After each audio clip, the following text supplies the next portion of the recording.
Oh my days, what have we just witnessed? Who said finals were tense, cagey affairs? Because clearly PSG did not get the memo.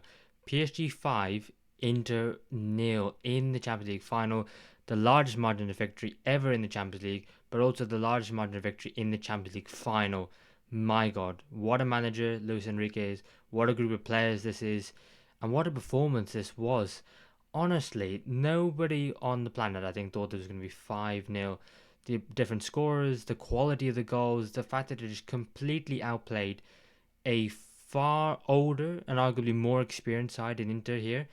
I think, wow, I think we'll be maybe looking back in a few years' time and going, wow, this team, this manager, this performance, absolutely iconic. The Champions League run itself, they've been the best side this calendar year and they thoroughly, thoroughly deserve it, in my opinion. And where do we start? And I think first of all, I'm going to start off with the manager because I think Luis Enrique, when he first came in, started this sporting project with PSG. Failed several times under previous very experienced managers, the likes of Carlo Ancelotti, Mauricio Pochettino. There have been several managers who have tried to get this PSG side all the way to the final, and not only to the final because they have done it, but also get them over the line, and they were never able to do so. You had the former players of Messi, Mbappe, Neymar up front. They were just never able to get a coherent side together that could play as a team and outwork the individual quality. And that's what I think was most impressive is the fact that every single player on that pitch was outstanding. You could have given man of the match to 7 or 8 of those different PSG players because they were that good on the day. And then the players themselves, obviously, Luis Enrique, fantastic. Everything he's gone through in his personal life, obviously, you don't wish that on anyone, but the fact that he's gone through what he's gone through in his personal life, losing his young daughter, but the fact now that he can now say that she's with him on the pitch, but just in a different way, I think is so special. And I think as a human being, he thoroughly deserves it. He's been a credit. He's been a joy to watch, and the team itself, the players have been absolutely fantastic. I mean, you maybe could have argued that PSG didn't need Kvaratskhelia in January, but the fact that they did bring him in, and then the fact that he has made such a massive difference to the side, him alongside Ousmane Dembele, plus the fact that it's Desiree or Bradley Bakala, whichever one you want to choose.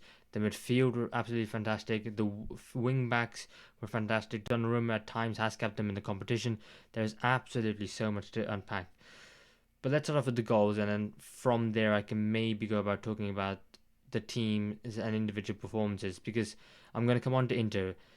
And honestly, if you're an Inter fan, what on earth are you thinking? Are you just holding your hands up and going, do you know what, this was one of the best performances we've ever seen? Fair enough.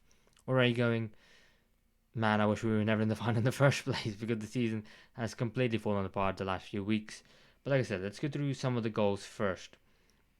And I want to say, maybe despite the fact he scored 2 goals in the final, Desiree, I think in my honest opinion, my personal man of the match is Vitinha. The fact that he's just popping the ball around, orchestrating the entire play. I don't think he will win the Ballon d'Or, right? But I think he does definitely deserves a lot of credit for what he has done so far for PSG. The treble that they've won, the fact that he's been instrumental, and I don't think they would have won the Champions League without him, Vitinha. And he starts it off with the first goal here. It's his pass that picks out Desiree. The ball starts off on the left hand side. It then gets dragged back to him in midfield.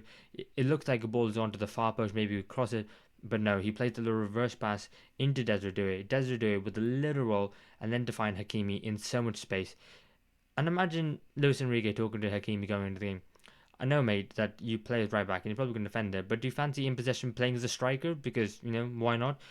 And then he's got an absolute tap in, and we have to talk about DeMarco, who I think is an absolutely fantastic left wing back, but had one of his worst games, arguably ever, and his positioning was all wrong. He arguably was in the perfect position against Hakimi. Yes, I know it's tempting to get drawn to the ball. The ball's there. It's a final.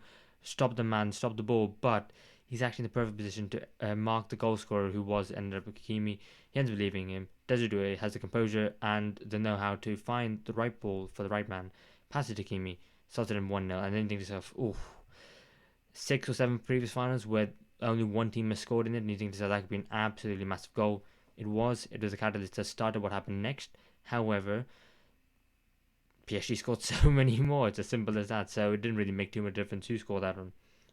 But then the next one, I think First goal, you can maybe talk about the tactics of PSG, how well they play on the ball. Second goal, I think for me is all about the determination. The fact that Pacho, the ball, he could very easily just see the ball out in his own half and let's see it out for a corner and go, do you know what, fine, we'll regroup and we'll go again. But no, he has a desire, his hunger to win the ball and then to go on the counter attack. From Pacho, he ends up passing the ball all the way to Kvaratskhelia. Kvaratskhelia runs with it, absolutely phenomenal. Passes it to Dembele. Dembele then switches it to Desiree. And you think, the time he takes the touch, the time he lays it up, you think to yourself, okay, DeMarco's got himself into a good position. It looks very unlikely that he can be able to score from here. But DeMarco, I think it's a sin for a defender to do. He turns his back. He's not facing the ball whatsoever. Desiree could have taken a touch and found himself in a new position, and DeMarco wouldn't have known what was going on. Completely takes his eyes off the ball, shows his back to the attacker. Criminal, in my opinion, as a defender. But then he gets the unfortunate deflection. He wrong foots Jan Sommer, and then it's 2-0 to PSG. And at that point, you're thinking to yourself, Inzaghi, what have you got, mate? Because this is not working out. I thought Thuram and Martinez weren't great at holding up the ball, and they really needed someone to do so.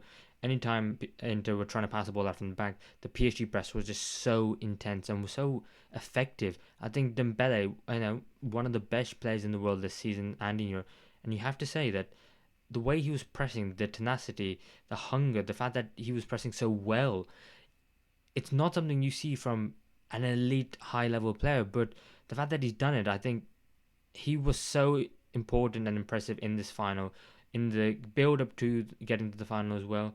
But I think in this game, it really, more than anyone, I think I was really, really impressed by his off the ball press, because he didn't have to. He could have gone, I am the star player in this team, I'm the one this project is being built around, but decided no, I'm going to press just like everyone else. And I think that's you have to give credit to Enrique for the mentality he's instilled, but also the players for not having egos and putting the team above themselves, because Dembele didn't score a goal in this final, and he will be disappointed, but I bet you would be a lot happy with the fact he just won the final and got a medal around his neck, so who cares. Then you go into half time, and then obviously PSG scored 3 goals in that second half, but I think the big change came when Bisek came off injured, and then as a result, well, it's very unfortunate because he just came on the pitch, but he went off injured, and as a result of that, Inzaghi decided 2-0 down, 65th-ish minute. Do you know what? Let's go for it. Let's put on another midfielder and let's go with a back four.